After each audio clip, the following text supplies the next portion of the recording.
دوالي الساق واحد من اكبر المشاكل اللي بتواجه عدد كبير جدا من الناس، واللي مش بس بتقتصر انها بتخلي شكل رجليهم وحشه، ولكن كمان بتسبب لهم الام واحساس بالحرقان. ومجرد ان انت تلمس بس رجليك او حتى تقف شويه او تمشي شويه بتحس بالام ومشاكل كبيره جدا وتقريبا موقف لك حياتك. في الفيديو ده هنقول لك على حاجات بسيطه وسهله جدا انها تتعمل، ولكن تاثيرها كبير جدا في انها تحل لك المشكله ديت وتقلل لك من اي الم موجود عندك ان شاء الله. فطبعا عشان تعرف الحاجات ديت تابع الفيديو الاخر. يلا بينا. السلام عليكم، انا دكتور خالد اشرف وبرحب بيك في فيديو جديد. الفيديو ده نعرف فيه ايه العلاج لمشكله الدوالي بحاجات بسيطه جدا هتساعدك ان انت تخلص من المشكله. بس في الاول خلينا نقول ايه هي الدوالي وازاي اتكونت، وخلينا ندي الحكايه من الاول خالص. هو ان القلب بتاعنا زي ما احنا عارفين بينقبض فيضخ دم محمل بالاكسجين في الشرايين بتاعتنا فيروح لكل جسمي، فجسمي ياخد الاكسجين اللي في الدم دوت ويرجعه تاني محمل بثاني اكسيد الكربون في الاورده. طيب الدم اللي هو بيروح في الشرايين دوت بيروح محمل بالاكسجين، بيروح عن طريق حاجتين. اول حاجه هو انقباض القلب بتاعي، ولما بينقبض بيضخ الدم. تاني حاجه هو ان القلب بتاعي محطوط في وضع بيخلي ان كل اعضاء جسمي رجليا وايديا في وضع جاذبيه، يعني الشرايين نازله كده مع الجاذبيه، فبيسهل الموضوع جدا ان الدم ينزل في الشرايين. طب بالنسبه بقى للاورده، ازاي الدم بيرجع تاني من جسمي ليه في الاورده بيروح تاني لقلبي؟ بيعتمد على حاجتين. اول حاجه هو ان في انقباض في العضلات اللي حوالين الوريد دي، فالعضلات لما تنقبض بتضغط على الوريد وتضغط على الدم ده وترفعه لفوق. انا مثلا في وريد هنا اهوت، وانا العضلات اللي حوالين منه هتنقبض فتقوم ضغطه كده، الدم يطلع. طب ما الدم هينزل تاني، لا، في صمام، الصمام ده بيسمح بمرور الدم في اتجاه واحد، فيسمح ان الدم يطلع في الوريد بس ما ينزلش تاني. فده مثلا الصمام، والعضلات هتنقبض فترفع الدم، فيقوم الصمام فاتح فيعدي الدم، بعد كده يقوم قافل تاني فيمنع ان الدم دوت يرجع تاني. طب كل الكلام ده جميل. طب ازاي بقى تحصل دوالي واشمعنى في رجلي؟ تحصل دوالي لو عندي مشكله في الصمام دوت. اول حاجه ان انا ببساطه جدا الصمام مفتوح على طول، فالدم بيطلع شويه ويقوم نازل منه شويه. تاني حاجه ان العضلات ما بتنقبضش كويس عشان خاطر بقى تضغط وترفع الدم دوت،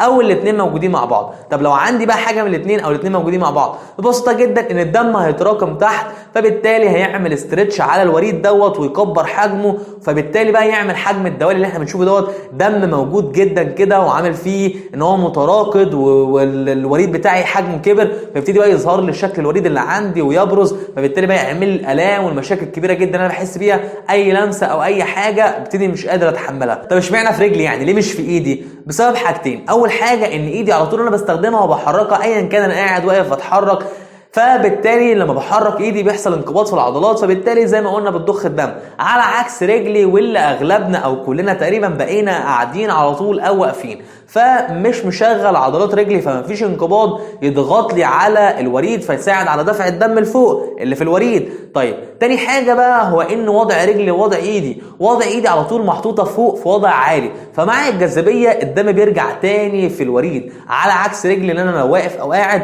الدم بيطلع في الوريد عكس اتجاه الجاذبيه، فالموضوع بيبقى صعب جدا عكس الجاذبيه، زائد ان انا ما بحركش رجلي قاعد على طول او واقف، زائد بقى لو انا عندي مشكله في الصمام زي ما قلنا. فكل الحاجات ديت تعمل لي بقى مشكله دوالي الساقين، ما تعملهاش في ايدي. طب خلاص انا كده عرفت ليه حصل لي مشكله الدوالي، احلها بقى ازاي يا دكتور؟ بقى عايزين حلول كده. طب يلا بينا نعرف ازاي نحل المشكله وهي عندي، او لو مش عندي ازاي اتجنبها. ببساطه جدا اول حاجه وانا قاعد او واقف على طول الوقت فمش مشغل رجلي، فده كده مبدئيا غلط. محتاج ان انا كل نص ساعه من قعادي او من وقوفي اتحرك 5 دقائق في المكان. كل نص ساعه من القعده بتاعتي ديت هقوم كده اتمشى 5 دقائق حوالين المكتب، هقوم اعمل اي حاجه واحرك رجليا، فبالتالي يحصل انقباض، فبالتالي اساعد على ضغط والدم دوت انه يطلع في الوريد.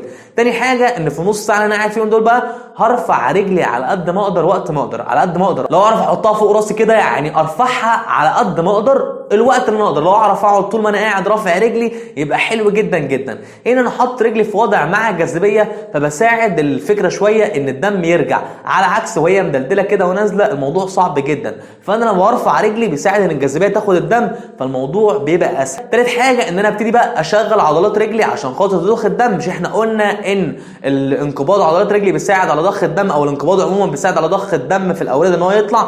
ابتدي بقى اشغل عضلات رجلي عشان خاطر تساعد على ضخ الدم، وابتدي وانا قاعد ان انا ابتدي احرك صوابعي. ما تستهونش بالموضوع، الحركه دي بتفرق جدا جدا جدا. ابتدي اتني صوابعي وافردها، اتنيها وافردها طول ما انا قاعد. ما عندكش عدد معين، طول على قد ما تقدر تعمل كده اعمل. وبعد كده مشط رجلي، ودوت اهم حاجه، لان انا باخد رجلي كده بزقه لقدام كاني بدوس بنزين وارفعه، بشغل السمانه. والسمانه ديت اللي بيسموها قلب التاني. بيقولوا ان انت عندك قلب تاني في رجلك بسبب اهميتها الكبيره جدا، انها لما بتنقبض بتساعد على ضخ الدم في الاورده وانها ترجع القلب بتاعك. فطول ما انا قاعد بحرك صوابعي بفردها وبتنيها، او باخد مشط رجلي عليا كده وافرده. دوت مهم جدا جدا، واشغل عضلات. فالانقباض في العضلات دوت يساعد على ضخ الدم، والدم يرجع تاني القلب بسهوله، فما يتراكمش وما يتكونش في الاورده بتاعتي. مش بس هحرك رجليا وانا قاعد، كمان في ال5 دقايق اللي قلت لك عليهم دول كل نص ساعه تقوم تتمشى 5 دقايق، هتبتدي بقى تحرك السمانه بس وانت واقف عليها. تبتدي تقف كده وتبتدي ترفع نفسك على مشط رجلك وتنزل واحده واحده، ترفع وتنزل واحده واحده 10 مرات، وتريح مرتين، وكمان 10 مرات و10 مرات، يعني 30 مره مقسمهم على 10 مرات. وانت قاعد بتحرك رجلك، صوابعك ومشط رجلك، وانت واقف بتقف على مشط رجلك وبترفع نفسك. زي ما قلنا ده بيشغل اهم عضله اللي هي السمانه، واللي بتساعد بصوره كبيره جدا انها ترفع الدم بتاعك لفوق. رابع حاجه معانا هو انك تبتدي تعمل مساج او تدليك لرجلك، وده بسهوله جدا جدا ان انت بتبتدي تحط ايدك كده من تحت وتضغط ضغط بسيط. عايز تحط زيت او كريم او حاجه تسهل ماشي، مش عايز برضه ماشي. تيجي كده تضغط ضغط بسيط من تحت، تيجي ترجع كده ترفع ايدك لفوق واحده واحده في كل الاتجاهات. ده بيساعد ان هو يرفع الدم اللي في الاورده، وبيساعد على مرور الدم ان هو يطلع فوق. وكمان الالم اللي موجود عندك بسبب الدوالي بيقل بصوره كبيره جدا. في المره الواحده تعمله حوالي 3 دقائق، لو اكتر برضو عادي، لو وصلوا 5 دقائق. عدد التكرارات ده براحتك انت، كل ما هتعمل ده هيريحك ويساعد على طلوع الدم. مش هقيدك بعدد معين، وقت ما تعرف تعمل كده اعمله، هيساعدك جدا جدا ويكون كويس جدا ليك. خامس حاجه معانا وهي مهمه جدا هو الشراب الضاغط، او زي ما بيقولوا عليه شراب الدوالي. شراب الضغط ده مهم جدا جدا ليك لو انت عندك المشكله او لو عايز تتجنبها. بيساعد ان هو يضغط كده على الاورده بتاعتك فيرفع الدم، ويمنع ان الدم يرجع تاني من الصمامات البايظه دي. فهيكون مهم جدا جدا ليك، وبتلبسه طول الوقت وانت واقف وانت قاعد طول اليوم بتاعك، وبتقلعه بس وقت النوم. هيكون مفيد جدا جدا ليك. وبس كده، دي كده كانت الحاجات البسيطه اللي لما تعملها هتفرق معاك جدا في مشكله الدوالي، سواء هي عندك او انت عايز تتجنبها لو انت عرضه ليها. المره الجايه ان شاء الله، مع السلامه.